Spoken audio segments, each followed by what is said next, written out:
संतती कोणाला होते? गरुडजी भगवान विष्णूंना प्रश्न विचारतात आणि विष्णू त्यांना सविस्तर उत्तरं देतात.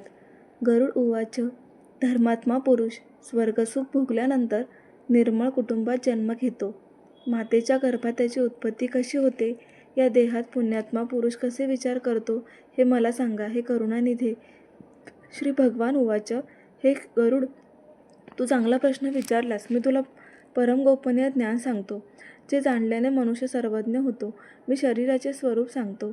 योगी लोक या शरीरातील षटीचक्रांचे ध्यान कसे करतात, ब्रह्मरंध्रात चित्त आणि आनंदाचे ध्यान कसे करतात, आणि पुण्यात्मा कसा शुद्ध व श्रीमंत घरात जन्म घेतो, तसेच आईवडिलांचे नियम आणि विधी सांगतो. गर्भधारणाचे नियम. ऋतुकालनंतर स्त्रीला पहिले 4 दिवस टाळावे, तिचे मुखही पाहू नये, कारण त्या काळात शरीरात पाप राहते. 4थ्या दिवशी स्नान व वस्त्र धुण्याने स्त्री शुद्ध होते. 7व्या दिवसापासून ती पितर आणि देवतांच्या पूजेस योग्य होते. 7 दिवसांतर गर्भ अशुद्ध राहतो. 8व्या दिवसापासून पुत्र प्रवेश करतात. समयुग्म रात्री गर्भधारण झाल्यास पुत्र जन्मतो. विषम रात्री कन्या जन्मते. पहिल्या 7 रात्री टाळून समरात्री समागम करावा. स्त्रियांसाठी 16 रात्री ऋतुकाल असतो. 14व्या रात्री गर्भधारण झाल्यास गुणवान, भाग्यवान, धार्मिक व उत्तम स्वभावाचा पुत्र जन्मतो. सामान्य लोकांना ही रात्र मिळत नाही. 5व्या दिवशी स्त्रीने मधुर पदार्थ खावे. कडू, आंबट, तुरट, तिखट किंवा गरम पदार्थ पूर्ण टाळावे. पतीने पान खाऊन, पुष्प किंवा चंदन लावून, स्वच्छ वस्त्र घालून, शुद्ध व धार्मिक विचार ठेवून पत्नीशी समागम करावा. समागमाच्या वेळी पतीचे मन जसे असेल तसा स्वभाव गर्भात येणाऱ्या जीवाचा होतो. कामवासना, विचार आणि शुक्र एकत्र झाल्याने शुक्र तयार होतो. शुक्र व शोणित यांच्या संयोगाने गर्भाशयात पिंड तयार होतं. उत्तम पुत्र गर्भात येणे हे परम आनंद देणारे असते. त्यासाठी पुंसवन इत्यादी अनेक संस्कार केले जातात. पुण्यवान संततीचे फळ. पुण्यात्मा जीव उच्च कुलात जन्म घेतो. जन्माच्या वेळी ब्राह्मणांना भरपूर दान मिळते. तो पालकांच्या घरी विद्या, विनय यांनी वाढतो. सत्पुरुषांच्या संगतीने सर्व शास्त्रांत निपुण होतो. तरुणावस्थेत तो दिव्य रूपवान, श्रीमंत आणि दानशील होतो. हे पूर्वजन्मीच्या तप, तीर्थयात्रा व महापुण्यांचे फळ असते. नंतर तो आत्मा व अनात्मा यांचा विवेक करतो आणि ब्रह्माचे ध्यान करतो. शरीराचे वर्णन अध्यायात शरीराचे व्यावहारिक आणि पारमार्थिक स्वरूप सांगितलेले आहे. पंचमहाभूत पृथ्वी, जल, तेज, वायू, आकाश शरीर बनवतात. प्रत्येक महाभूताची 5 लक्षणे सांगितली आहेत. उदाहरणार्थ पृथ्वीचे त्वचा, हाडे, नस, केस, मांस, 10 वायू, प्राण, अपान, समान, उदान, व्यान, नाग, कूर्म इत्यादी, आणि त्यांची स्थानं हृदयात प्राण, गुदात अपान, 10 नाड्या, इडा, पिंगला, सूक्ष्मोष्मा.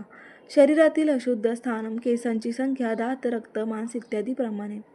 पारमार्थिक स्वरूपात शरीरात संपूर्ण ब्रह्मांड, मेरू पर्वत, खंड, समुद्र असल्याचे वर्णन आहे. षटचक्र, मूळाधार, स्वाधिष्ठान आणि त्यांचे ध्यान, कुंडलिनी, अजपा, गायत्री, हंसमंत्र इत्यादी यांचे वर्णनही आहे. योग साधना भाग. मुख्य संदेश. उत्तम संतान मिळवण्यासाठी शुद्ध आचरण, सात्विक विचार, शुभ समय आणि धार्मिक भावना आवश्यक आहेत. गर्भधारण हा केवळ शारीरिक नव्हे तर मानसिक व आध्यात्मिक प्रक्रिया आहे. पुण्यवान संतान पूर्वजन्मीच्या कर्माचे फळ असते. गरुड पुराण. काही लोकांना सहज संतती प्राप्त होते आणि काही लोक वर्षानुवर्षे प्रयत्न करूनही अपयशी ठरतात.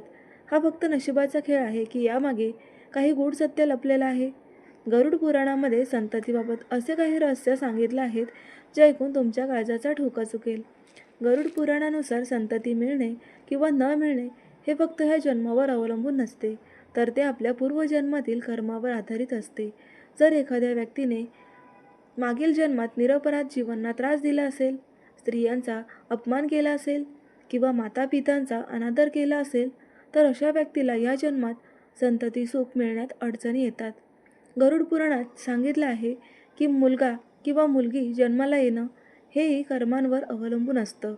ज्या व्यक्तीने पुण्यकर्म जास्त केलं असेल, धर्माचं पालन केलं असेल, त्यांना उत्तम गुणी संतती मिळते, आणि ज्या व्यक्तीने पाप केलं असेल त्यांना दुःख देणारी किंवा त्रास देणारी संतती मिळू शकते. गरुड पुराणात एक महत्त्वाची गोष्ट सांगितली आहे. गर्भधारणेच्या वेळी पालकांचे विचार, वर्तन आणि वातावरणाचा थेट परिणाम होणाऱ्या बाळावर होतो. जर त्या काळात घरात शांतता, पूजा, सकारात्मक ऊर्जा असेल तर बाळही संस्कारी आणि शांत स्वभावाचं होतं. पण जर वाद, राग, नकारात्मक असेल तर त्याचा वाईट परिणाम संततीवर होतो.